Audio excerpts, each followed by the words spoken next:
Alright, I'd like to teach you about our hydraulic press here and some of the different ins and outs of using this. First of all, we're wanting to use material that is around 1/4 inch thick. So anything thicker than 1/4 inch, please ask me before using. And then anything thinner than like an 1/8 of an inch, some of the really thin stuff will get caught in here, so we kind of have to watch out for that.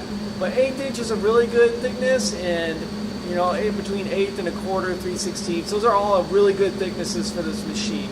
So we have a pretty good heavy-duty machine, but I don't want to overdo it with it. I want to keep the blades nice and sharp, and I want to keep it in good working order. So the shear is located in here. It raises up and down with this big hydraulic cylinder. There's a motor around back that runs the cylinder. It has, this is like a hold down clamp to try to hold your material down.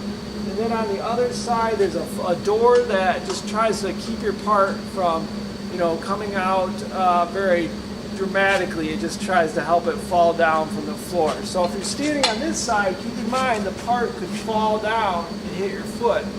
So I would do most of the operation from this side, and then just be mindful of that. The switch to turn on the hydraulic motor is on the back. So one of the things I worry about the most with this machine as far as breaking the machine is keeping pressure on the motor when it's already made its cut or it's at its limit. So if you hear it make a buzz sound, that means it won't go any further. And if we keep doing that, it will burn out the motor. So I'm going to let you hear what that sound is like. I have my foot pedal I'm going to push down. You're going to hear it making noise, and I'll tell you when it's doing that. Okay, right there. So it made a noise. It's like, oh, don't go any further, you're going to wreck me. So when you hear that noise, you've got to stop. So I'm going to go up right now. There's a foot pedal on the ground that says up and down. So I'm moving this up to where I can see through the shear. Wear some gloves for this. I'm going to be really mindful of pinch points. This machine has a lot of pinch points. Compared to all the other machines in here, this one has more pinch points. I'm going to loosen this up.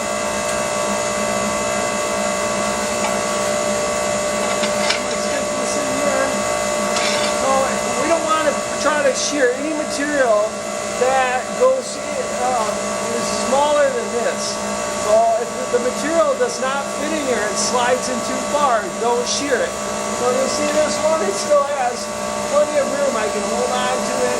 I can put it right up against here, but I don't want to slide it in. So I want this clamp to do its job. So I can tighten this down.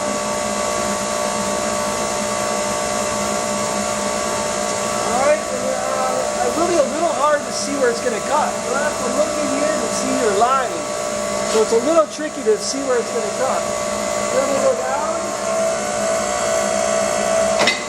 And I just cut off my part. I'll bring this out. See it? Oh, I did a good job. So there's the part it just cut. So now I can go back up. I can do a round rod if I want.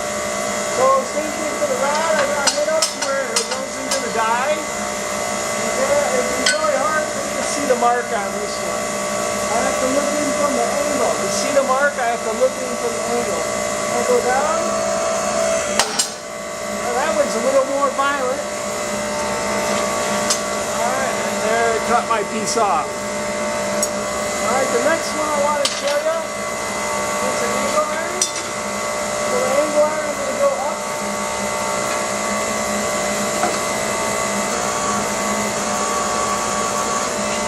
Put this in now. Okay, let's stand over here actually. Okay, then I can go down. And I can break off the angle iron. So there's the angle iron where it broke it off. And here's a piece of cut. So I'm just trying to be mindful of the limits. That's the big thing. Watching out for the pinch points, wearing gloves. Not standing on that side where the piece can fall off. I'm making sure I clamp my work pieces. I can't clamp the angle iron or the round, but I can clamp anything flat. Those are the big takeaways with this machine. I would like you to check with me when you're using it so I can just double check it. And I want to show you the foot pedal really quick, just because I haven't talked about that yet. The foot pedal might be pushed around back. Alright, so here's the foot pedal right here. Up, down, up, down. So let's hear that nasty noise one more time. So right there. So then I know I can't go any further. I'm going to move it down a little bit. There, I'm going to turn up. I'll show you where the power is. So the power is this little lever right here at the bottom.